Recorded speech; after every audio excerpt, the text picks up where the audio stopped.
Salut tout le monde, aujourd'hui on se retrouve pour une nouvelle vidéo, qui me tient particulièrement à cœur puisqu'on va parler de couverture.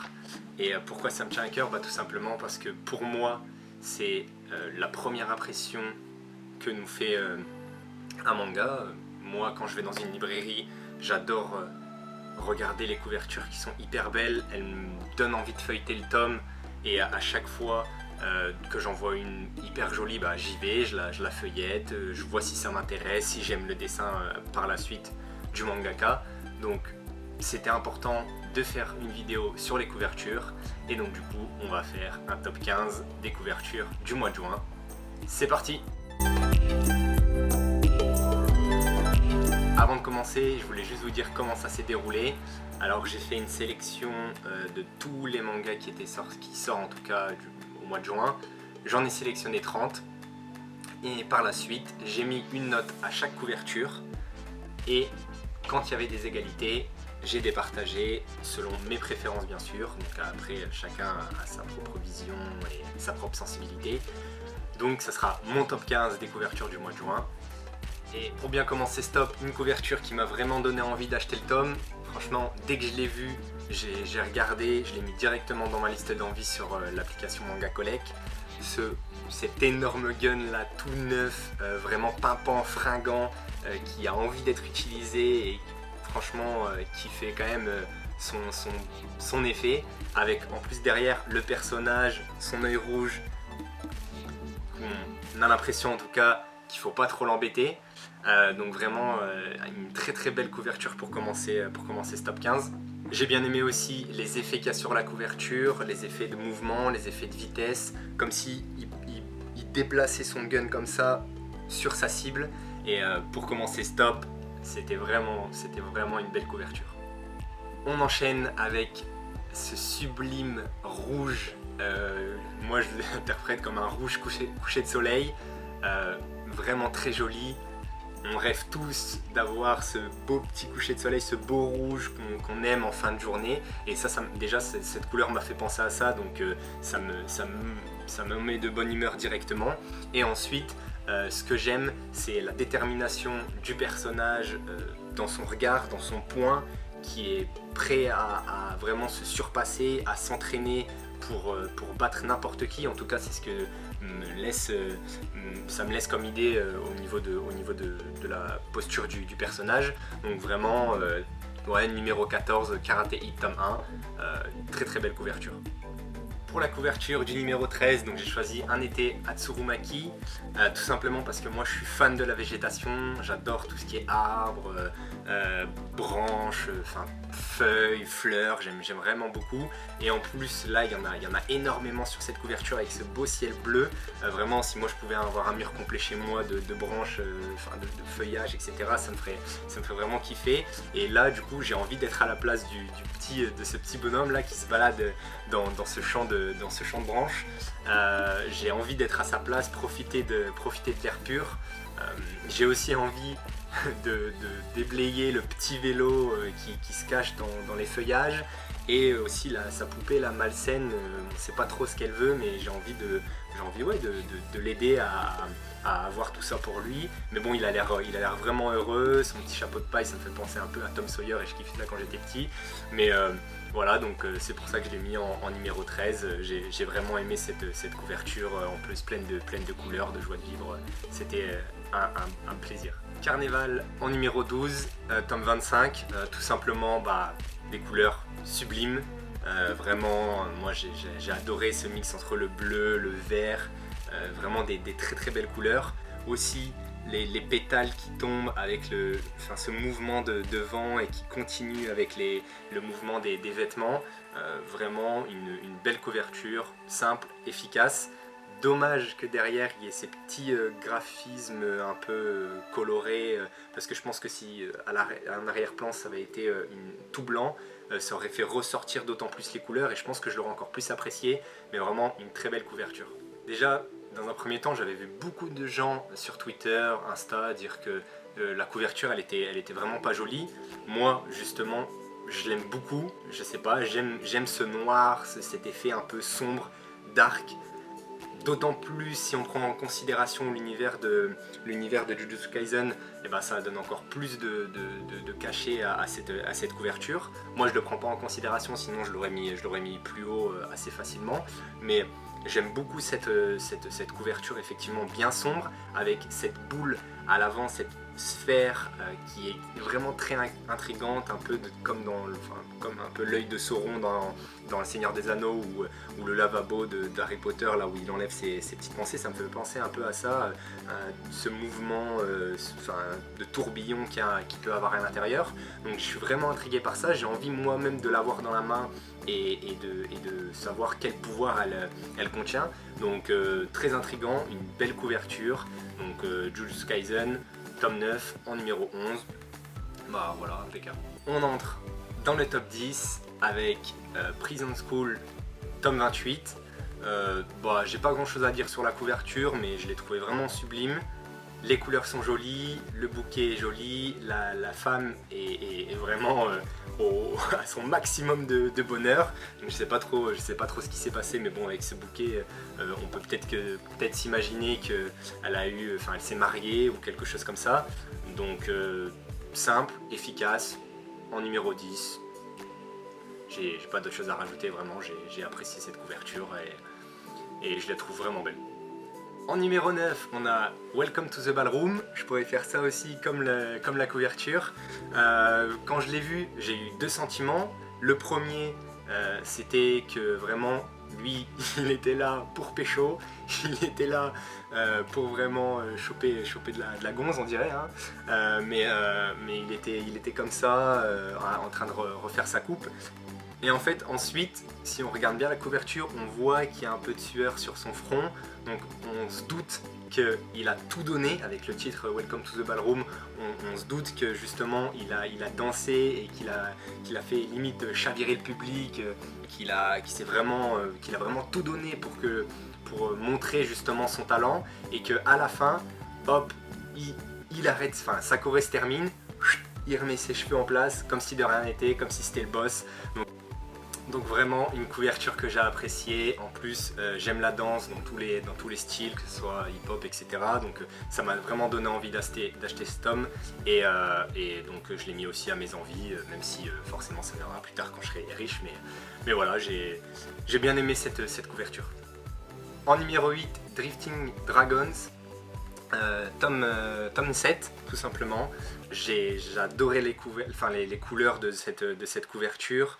On dirait que voilà, ils font la fête, on dirait qu'ils sont comme nous, ils sortent là de confinement, et tout le monde est dans les bars, tout le monde est dehors avec les belles températures qu'il y a eu ces derniers jours. Bon, pas en ce moment, mais les belles températures qu'il y a eu.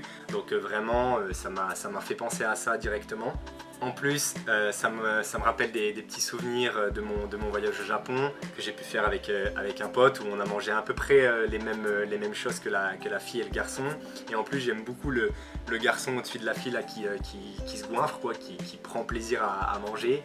Et donc c'est pour ça que je l'ai mis en numéro 8. Moi j'ai trouvé les couleurs sublimes, la mise en page vraiment très très jolie. Donc Drifting Dragon, tome 7 en numéro 8. Aria en numéro 7, pareil, j'ai vu cette couverture, j'ai eu envie directement de la lire. Les couleurs, elles sont juste magnifiques. En plus, on reconnaît tout de suite Venise avec le pont du Rialto. Bon, après derrière c'est écrit, mais forcément au début je l'avais pas vu, mais c'est écrit donc c'est plus simple. Mais vraiment une très très belle couverture, ça m'a vraiment donné envie de l'acheter. En plus, ça me rappelle l'été. Là, on voit le soleil qui reflète sur ce fleuve vraiment hyper beau. Donc vraiment une très très belle couverture. On a le droit en plus, il me semble, à une jolie gondolière qui te tend la main pour aller avec elle sur sa petite gondole, qui a envie limite de raconter les histoires de la vie ou ses histoires à elle. Donc ça tend à découvrir, à voyager, etc. Donc j'ai vraiment beaucoup apprécié cette couverture. Vraiment pour moi c'était un coup de cœur, mais après je dois juger sur toutes les couvertures, donc, mais vraiment une très très belle couverture. Bon, là encore, j'ai pas besoin de vraiment trop en dire. J'adore les couleurs, elles sont juste vraiment très jolies. La pièce, j'ai envie d'y être pour lire, pour me détendre, pour me reposer. Elle est très très cosy, elle donne envie vraiment d'être là, tranquillement, en train de profiter, écouter peut-être un peu de musique, se détendre. C'est déjà dans un premier temps pour ça que j'ai aimé cette couverture. Je suis aussi intrigué par le personnage qui couvre la petite fille, parce que la petite fille, on dirait qu'elle est un peu soit timide, soit réservée, soit elle est impressionnée par quelque chose, enfin je sais pas trop, mais j'ai envie de savoir pourquoi elle est comme ça. Et justement je suis intrigué par ça, donc tous ces aspects de cette couverture font que je l'ai vraiment beaucoup aimé, donc voilà. On entre dans le top 5 avec Terrarium tome 1. Pareil, quand j'ai vu cette couverture, ça m'a vraiment donné envie d'acheter le tome. En plus, j'en ai vu plein qui l'ont eu gratuitement. Moi, je suis pas assez connu pour ça, donc j'étais un peu dégoûté pour connaître l'univers de ce manga. Vous commencez à savoir que j'aime beaucoup les œuvres post-apocalyptiques. Là, c'est un peu plus doux, hein.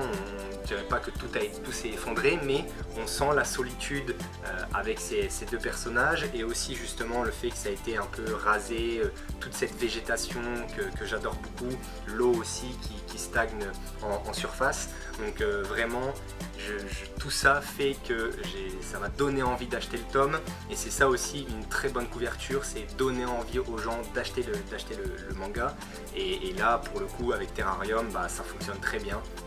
Donc une très très jolie couverture pour ce premier tome 1, et j'ai hâte de voir les autres couvertures de cette œuvre.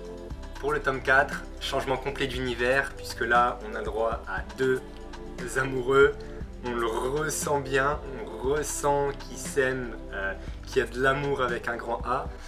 Vraiment ça me met de bonne humeur, avec ces petits cerisiers là, et cette mer derrière en fond, qui donne envie de voyager et de vivre la même chose qu'eux.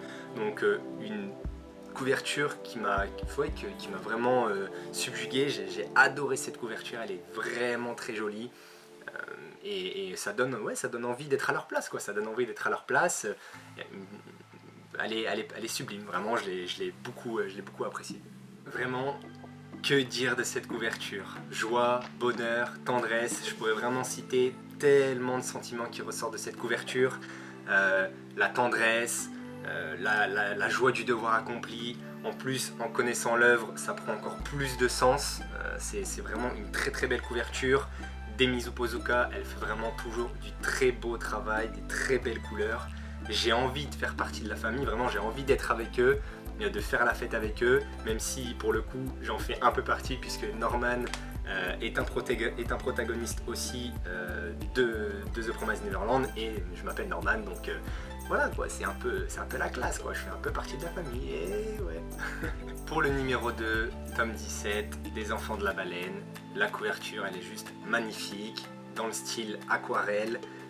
J'aime beaucoup cette couverture, c'est toutes ces couleurs qu'il peut y avoir, le charisme de cette femme, avec cette posture bien droite qui dit clairement faut pas me faire chier, et avec la petite peinture, je trouve que ça rajoute encore plus de charisme à ce personnage.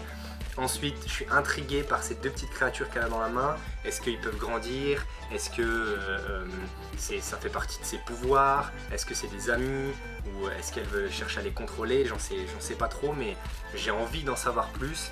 Et justement, comme je le disais, c'est tous ces aspects-là qui font qu'une couverture, elle est vraiment très belle, très jolie. Donc pour le top 2, je pouvais pas mettre autre chose que le tome 17 des enfants de la baleine. Vraiment très très belle couverture. Et voilà, en numéro 1, une autre œuvre de The Promised Neverland et de Demizu Pozuka. Comme je l'ai dit auparavant, elle fait du travail juste sublime. Cette couverture pour moi, elle respire le bonheur, tout ce qui est souvenirs, etc. etc. J'aime encore plus justement ce côté bois, végétation, ce mix des deux. C'est comme si je pouvais mettre pareil un mur chez moi avec ce genre de choses, hein, des cadres, de la végétation, etc. etc. Vraiment, cette couverture, elle respire l'été, elle respire la joie de vivre, le bonheur. Enfin, ça me donne envie d'en savoir plus sur chaque personnage qui se trouve sur cette couverture. Donc, je pouvais pas mettre une autre couverture en numéro 1. Demizu Pozuka avec toutes ces couleurs qu'elle utilise à chaque fois, la posture, etc. C'est vraiment une belle, très très belle couverture. La vidéo se termine ici. Je vais mettre en bonus toutes les autres couvertures qui n'ont pas été dans le top 15 mais que j'avais présélectionnées auparavant. Donc dites-moi en tout cas en commentaire si la vidéo vous a plu. Si vous aimez ce genre de petit format top couverture, moi ça me tient particulièrement à cœur comme je le disais en introduction parce que c'est la première chose qui nous saute aux yeux et qui nous donne envie ou pas d'acheter le tome. Donc j'ai vraiment apprécié faire cette vidéo, j'espère que comme je vous l'ai dit ça vous a plu également. En tout cas je vous souhaite une bonne journée et à bientôt. Salut!